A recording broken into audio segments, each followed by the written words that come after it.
Bonjour, bienvenue à nouveau sur ma chaîne d'information. J'ai décidé aujourd'hui de vous parler de l'ostéoporose. L'ostéoporose n'est pas une maladie, c'est un désordre métabolique qui s'est installé et qui a créé, à cause de ce déséquilibre, une situation qui met notre corps en fragilité puisque notre os va être d'une moins bonne qualité et va nous rendre plus à risque de faire des fractures ou des fractures de chute ou des fractures spontanées. C'est un désordre métabolique parce que c'est en fait l'ostéoporose arrive parce que le corps compense un désordre métabolique constant qui est là depuis très longtemps certainement dans votre alimentation. C'est-à-dire que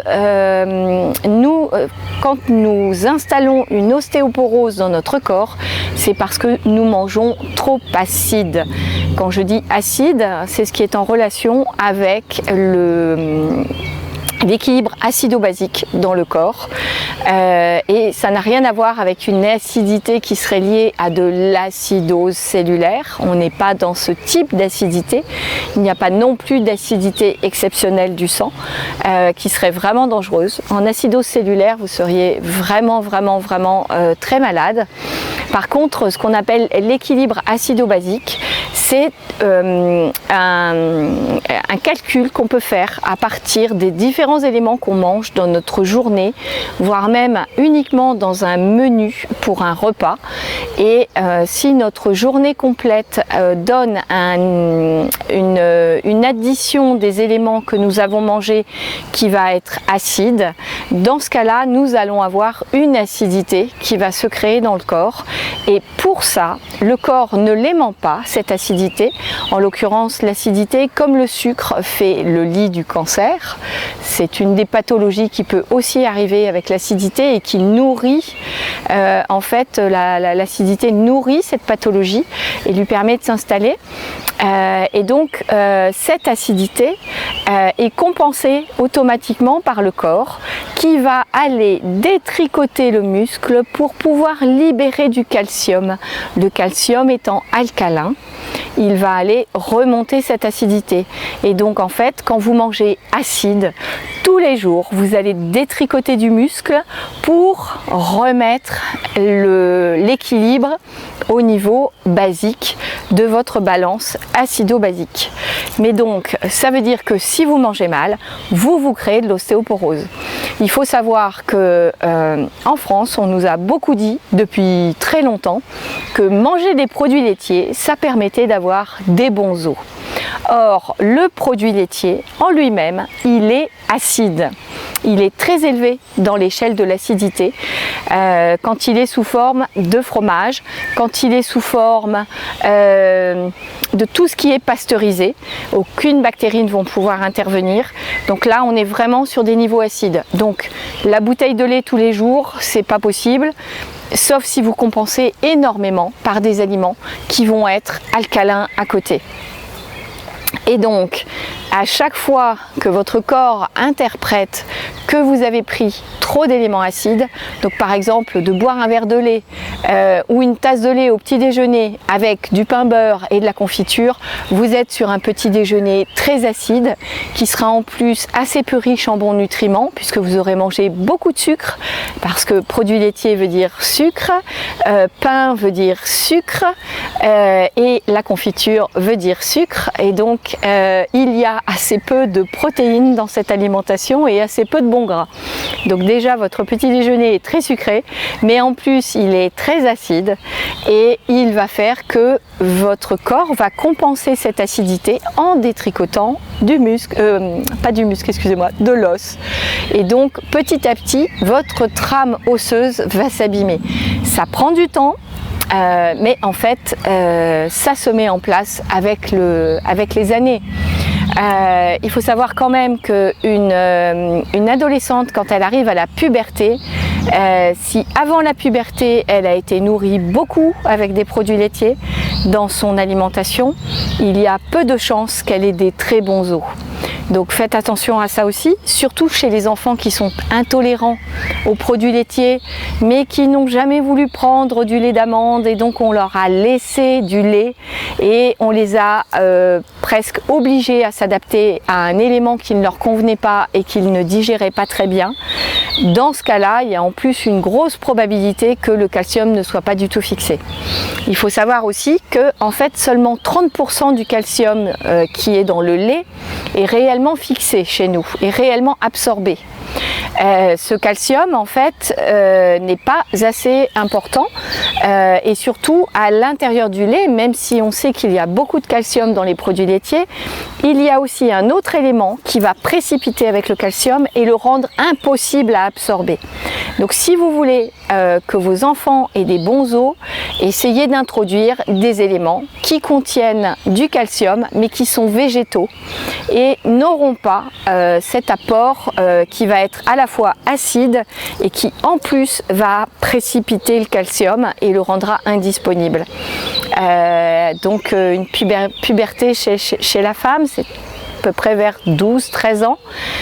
Débrouillez-vous quand même pour avoir une alimentation équilibrée chez vos filles et vos garçons aussi, mais surtout chez les filles, puisque chez les filles, la fixation de calcium dans l'os pour la croissance va presque s'arrêter, va beaucoup se ralentir et presque être finie déjà à la puberté.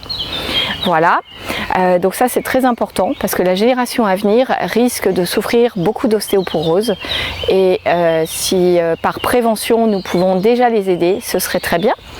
Ensuite, par rapport à cette ostéoporose qui s'est mise en place, pour l'éviter, en fait, quand vous mangez, il faut aussi avoir des apports de magnésium, des apports de vitamine D, des apports de vitamine K2, parce que sans ce groupe de vitamines et de minéraux, votre calcium ne sera pas fixé dans les os. Alors comment est-ce que le calcium est fixé dans les os quand nous le prenons par voie alimentaire? Et bien, tout simplement, nous avons des ostéoclastes qui vont intervenir et détruire l'os et des ostéoblastes qui vont construire l'os.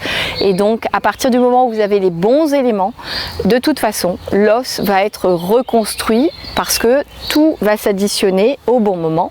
Les petits enzymes vont pouvoir tourner et l'os va être reconstruit. Donc surtout si vous voulez vous supplémenter ensuite parce qu'une ostéoporose ou une pré-ostéoporose a été identifiée par ostéodensitométrie, surtout faites attention, il ne sert à rien de donner de la vitamine D et du calcium tout seul, il faut en plus apporter du magnésium et de la vitamine K2. Dans le cas contraire, si vous n'avez pas de magnésium et de vitamine K2 et que vous apportez de la vitamine D avec du calcium, le calcium va aller se fixer dans les tissus mous. Donc qu'est-ce qui se passe? Par tissu mou, j'entends le sein, ça va aller faire des calcifications dans le sein et ça va causer des cancers du sein. Donc être vraiment très prudent là-dessus. Et puis si vous avez tendance à avoir des problèmes de cartilage, à faire de l'arthrose, ça va aller faire des calcifications sur les zones non osseuses de vos articulations. Et donc compliquer tout ce qui est arthrose du genou par exemple, parce que la supplémentation ne pourra pas aller dans l'os. Donc faire très attention à tout ça. Vitamine D plus calcium, ce n'est pas un traitement de l'ostéoporose, c'est un traitement de ce qu'on appelle l'ostéomalacie ou sous-nutrition en fait. Et donc à partir du moment où il y a de l'ostéoporose, il faut apporter du magnésium et de la vitamine K2 en plus de la vitamine D et du calcium. Donc voilà, et puis de toute façon faire très attention à soi. Le premier traitement de l'ostéoporose c'est le sport, parce que quand on est dynamique, le muscle autour de l'os va avoir une action mécanique qui va forcer en fait à l'intérieur la dynamique de construction de l'os. Donc tant que le muscle est actif, l'os continue à être régénéré. Et puis donc la régénération de l'os prend à peu près 7 ans. Donc si vous avez des antécédents familiaux d'ostéoporose, que vous avez une ostéodensitométrie qui vous a identifié comme étant en pré-ostéoporose, ou que vous avez des analyses qui ne sont pas bonnes, que vous avez fait une fracture, même sans ostéoporose, vous avez intérêt à arrêter les produits laitiers, à vous supplémenter en calcium, vitamine K2, magnésium et vitamine D, et à faire du sport, de manière à recréer cet os, reconstituer cet os. Et en 7 ans, vous pouvez régénérer votre ossature. Voilà. Et bien écoutez, j'espère que je vous ai apporté suffisamment d'informations sur le sujet. N'hésitez pas à liker ma chaîne d'information, à vous abonner et à mettre des commentaires ou à me poser des questions en dessous de la vidéo si vous avez des questions, et je vous répondrai. Voilà, je vous dis à bientôt. Au revoir.